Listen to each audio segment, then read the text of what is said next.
বন্ধ করে দিয়ে হাত পা পঙ্গু করে দিয়ে রোডে গাড়ে ঘুরাইতে পারতেন কিনা জোরে বলে।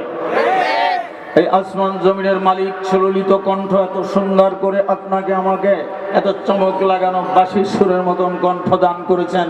ওই মালিককে আল্লাহু আকবার বলে একটু দাঁড়াইয়া একবারে এক আওয়াজে আজকে গভীর রাত্রে দেব হতে পারে আপনার আমার জীবনের শেষ ডাক, হতে পারে আপনার আমার জীবনের শেষ মাহফিল। আসমান জমিনের মালিক আপনার আমার দিকে তাকিয়ে আছেন। হে আব্দুর রহিম, আব্দুল করিম, আমিনাত, জুবাইদা, হে আব্দুল মান্নান, হান্নান, ভালো করে শুনে রেখো, আজকে তোমার একটা ডাকের বিনিময় হতে পারে। জমিন থেকে আসমান বরাবর গুনাহ করেছ, আমি আসমান জমিনের মালিক খুশি হয়ে একটা ডাকের বিনিময় তোমার জীবনের গুনাহ মাফ করে দিতে পারি। পারে কিনা? এই জন্য একটা দাঁড়াইয়া ডাক দিবেন, এখনো খালি জায়গা আছে, পূরণ করে বসবেন, আর আপনাদেরকে লাড়ান সরানো হবে না ইনশাল্লাহ। আল্লাহু আকবার। প্রস্তুতি নিছেন? সবাই নিছেন? এবার দেখা যাবে কারা পাশ করে, যারা পাশ করবে তাদের কিন্তু পুরস্কার আছে, তাদেরকে আল্লাহ পাক জান্নাতের ঘোষণা করবেন। এটা জান্নাতের বাগান। এর ভিতরে কোনো সন্দেহ আছে? কার কার সন্দেহ আছে হাত তোলেন। সন্দেহ নাই। এবার একটু আল্লাহু আকবার বলে দাঁড়িয়ে যাই ভাই। নারায়ে তাকবীর, নারায়ে তাকবীর, আল্লাহু আকবার, নারায়ে তাকবীর, আল্লাহু আকবার। দ্বীন ইসলাম, দ্বীন ইসলাম জিন্দাবাদ, জিন্দাবাদ। দ্বীন ইসলাম, দ্বীন ইসলাম জিন্দাবাদ, জিন্দাবাদ। কোরআন সুন্নাহর আলো ঘরে ঘরে জ্বালো। এই না ঘরে জ্বালাই এতদিন ভুল করছেন, ঘরে টেলিভিশন নামে না, কোরআন শরীফ পড়ে না, নামাজি নাই, এখন জ্বালাবেন সিনার ভিতরে। কিসের ভিতরে? কথা ঠিক না? কোরআন সুন্নাহর আলো সিনাই সিনাই জ্বালো,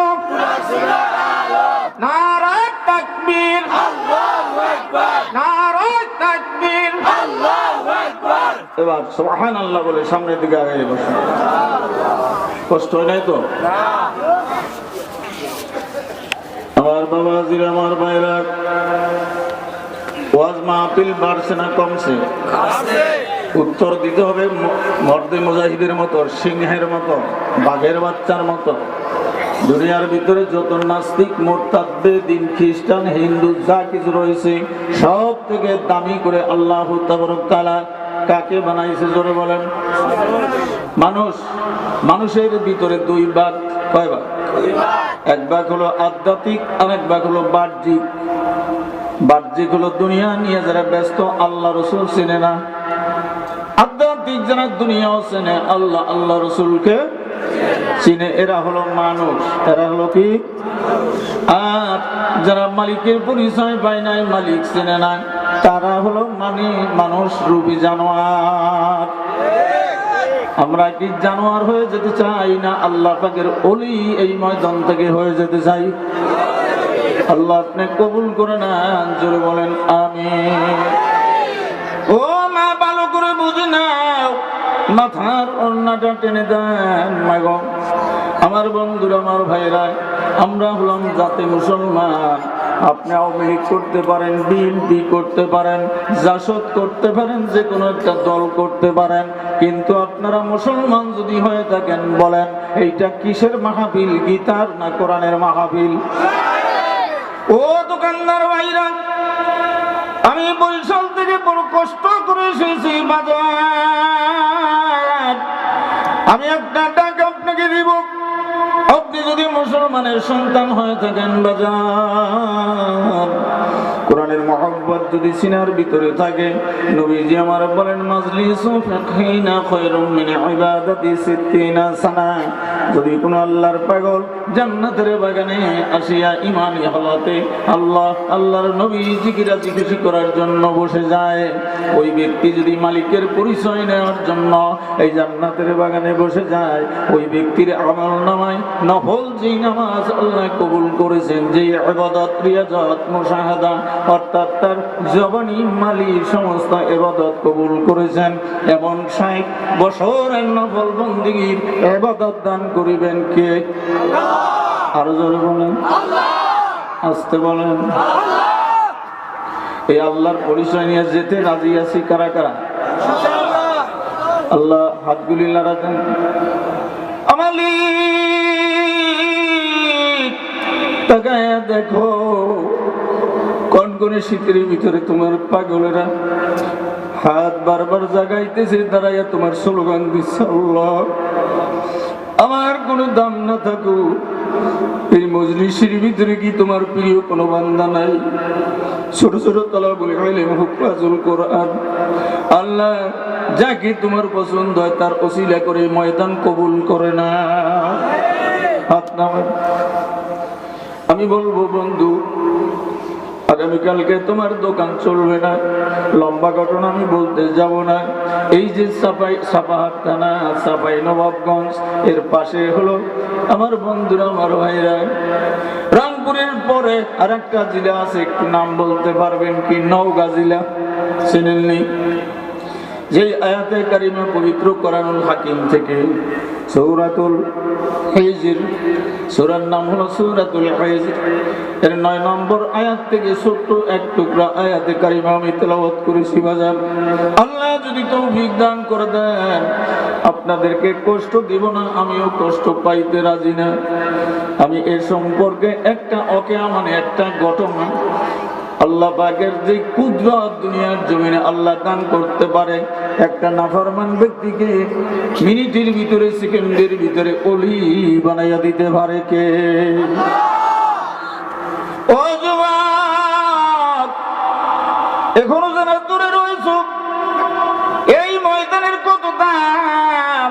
এই ময়দানের ভিতরে যদি আসিয়া বসো, 3 শ্রেণীর মানুষকে আল্লাহ পাক রব্বুল আলামিন মেহেরবানি করে তার বন্ধুর খাতিরে মাফ করে দিবেন। সুবহানাল্লাহ। কয় শ্রেণী? এখানে বরিশালের মানুষ আছেন কারা? একটু হাতটা তুলে দেখান। আল্লাহু আকবার, আল্লাহু আকবার, আরো জোরে বলেন আল্লাহু আকবার। হাত নামান। তাহলে বোঝা গেল যে আমি বরিশালী, এখানে প্রায় বরিশাল। তাহলে বরিশাল আর ঢাকা একটু পার্থক্য হয়ে গেল নাকি বলে?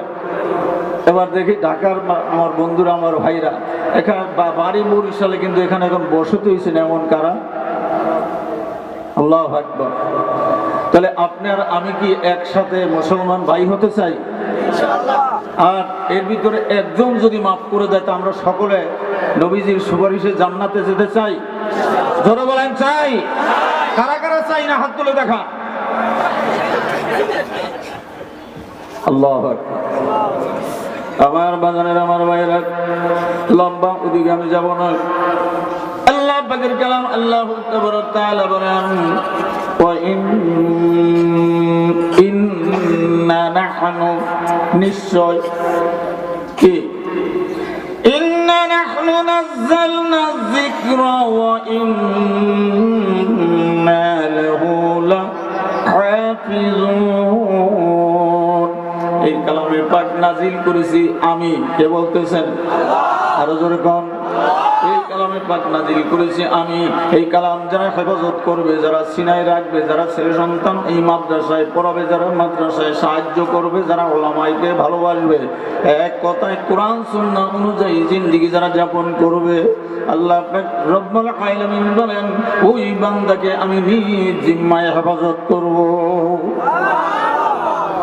আমার মালিকের কথার ভিতরে কোনো ভুল আছে নাকি? কেমনে বললেই?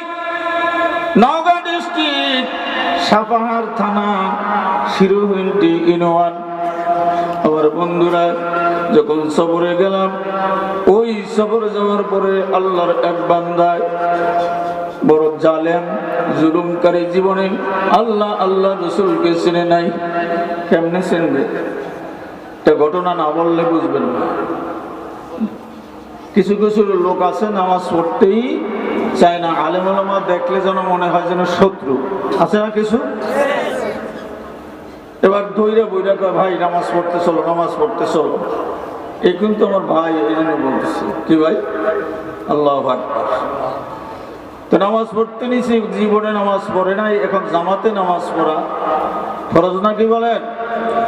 জামাতে নামাজ পড়া ওয়াজিব বলেন, ফরজ। নামাজ তো ফরজ, এখন তাকবীরুল্লাহর সাথে পড়া ওয়াজিব নাকি বলেন? এখন যে নামাজের দাঁড়াইছে, দাঁড়ানোর সাথে সাথে পিছ দিয়ে আসতে কি হয়েছে বলেন তো? বায়ু ছড়িয়ে আছে, বায়ু, বাতাস।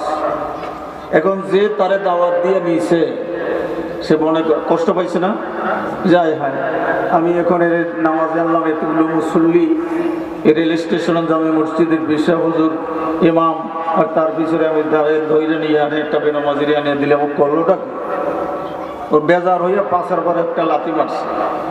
কার কথা বোঝা যায় স্পষ্ট? আল্লাহু আকবার। লাথি মারছে ওই নব মুসল্লি মনে মনে চিন্তা করে, হায় হায়, জীবনে কোরআন চিনলাম না, রসুল চিনলাম না, নামাজ চিনলাম না, মসজিদ চিনলাম না, মাদ্রাসা চিনলাম না, আলেম চিনলাম না, নামাজি চিনলাম না। তা নামাজের ভিতরে মনে হয় এভাবে একটা লাতালাতির ব্যাপার। কথা কয় না? ইমাম সাহেবের ফাঁসার পর একটা লাথি মারছে। আসলে বলেন তো কি যাই না করছে না না যাই না? তাহলে যদি জানতো তো ওই লাথিটা মারতো না। কিছু তার ছাড়া লোক থাকতে পারে, এটা কোন তার দলিল পাইছেন? কোনো কিছু মেশাল দিতে গেলে কোনো দলিলের প্রয়োজন আসেনি। ফায়সা কথা বলতে গেলে, খারাপি কথা বলতে গেলে এটা হয়তো কোনো দলিল লাগে না, বানাই বলা যায়।